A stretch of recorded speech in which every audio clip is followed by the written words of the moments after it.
Good morning guys. It's 8:35 po dito. Yan, maaga kaming lumabas ni Happy maglakad-lakad. Tingnan niyo ang ganda-ganda dito guys. So, yan. Anong oras na ba? 8:35. So ayan, pagkahatid ko kay Lucas ay sinundo ko itong si Happy para naman makapag-exercise kaming dalawa. Happy!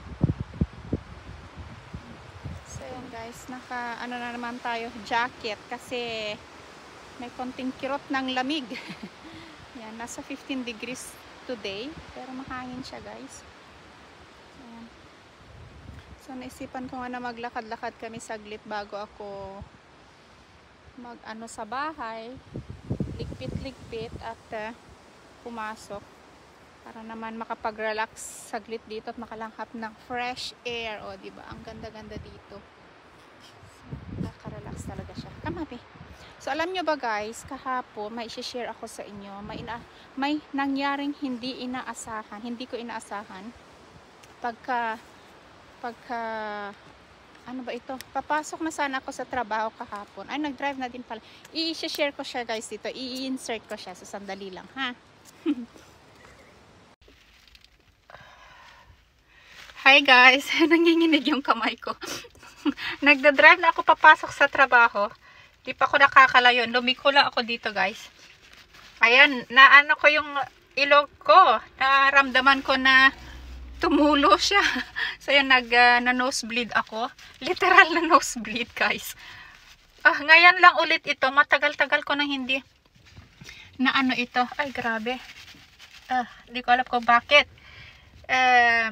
Lahat ata kami sa bahay ganito. Mostly si Isaac at saka si Lucas ang nag-nosebleed. Ngayon na ako naman, katatawag ko lang kay bossing kasi 11:15 nga yung meeting namin. Kasi nga Monday today may pa-meeting. Tinawagan ko siya na sabi ko nag-stop ako dito sa daan kasi nga dinudugo yung ilong ko. Sabi naman niya punta ka when you're ready. Ayan guys. Ay, pagpasensya niya na. Ay. Wala pa naman akong tubig. Nervyos ako. Kala mo naman, hindi sanay. Sanay sa mga anak. Ay, buti na lang may tissue dito guys. Talaga, as in, buti na lang. So, yan. Mukhang pa-stop naman na siya.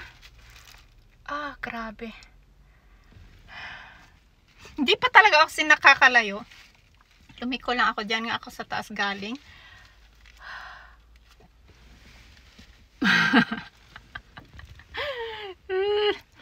Sana mag-stop na siya. So guys. Tara, itry natin ulit magmaneho. So yun na mga mamshis. So yun yung nangyari sa akin kahapon. Hindi ko talaga siya in-expect. As in matagal na akong hindi nosebleed. So yan. And usually noon, winter lang ako nag-nosebleed. Ito, yun nga. May mga pangyayari talaga hindi inaasahan.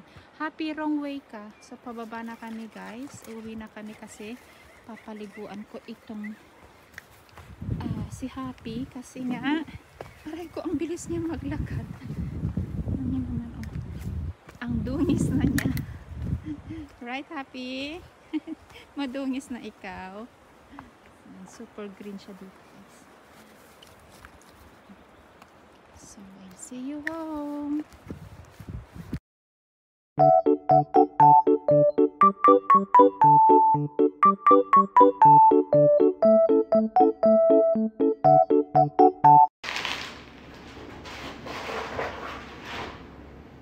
Hi mga mamshis, ayan. Iinom lang ako nito. Something with collagen. Tapos na-crave ako ng matamis guys. Kaya nakahanap ako dito ng chocolate with ano ba ito? Rice puff. Ito yung kinakain ko. Papasok na ako sa trabaho. Nakapagpalit na ako. Sweater kasi medyo malamig. Tapos white pants. So yan guys, may isi-share na naman ako sa inyo. Pumunta pala kami sa parmasya kahapon. Parmasya. Dahil yung vet ni Happy, itong aso namin, may nireseta siyang gamot. para sa garapata. Di ko alam, ngayon ko lang nalaman guys, na may gamot pala para sa garapata. Yung tablet. Yan. Ito yung iinom, ipapainom kay Happy. Mumuyain niya, pwede yung mumuyain. Tapos, kapag may float or yung garapata na sisip-sip sa dugo niya, ay mamamatay yung garapata daw. So, ito yun siya. Grabe, ang mahal. Sabi ni Mr. Kapon, ipikit na lang daw yung mata sa pagpindot ng code nung magbabayad na. 566 guys. 566 kroner. Nasa 3,000 plus pesos siya. Sa atin sa Pilipinas, binubunot lang natin yung garapata eh. So, pag summer kasi dito, at usually nag-walking yung mga may aso nga dito sa hindi na ano na may mga garapata nga kung nasa, ano ba ito, skog. Basta yung mga madamo, magubat. Kasi nga, nag-walking sila doon, pati itong si Happy. So, last week nga, may nakita kaming dalawa. Ang laki dito nyo, ano pa, right, tinitingnan ako ni Happy. As in, makikita mo kasi puting-puti nga siya. So, nakita ko siya agad, ang laki, pinaano ko sa kay Nisa, pinatanggal ko sa kanya. So, ito, so, nung nagpa-injection siya ay niresetahan din siya nito kasi alam nila na season ng float.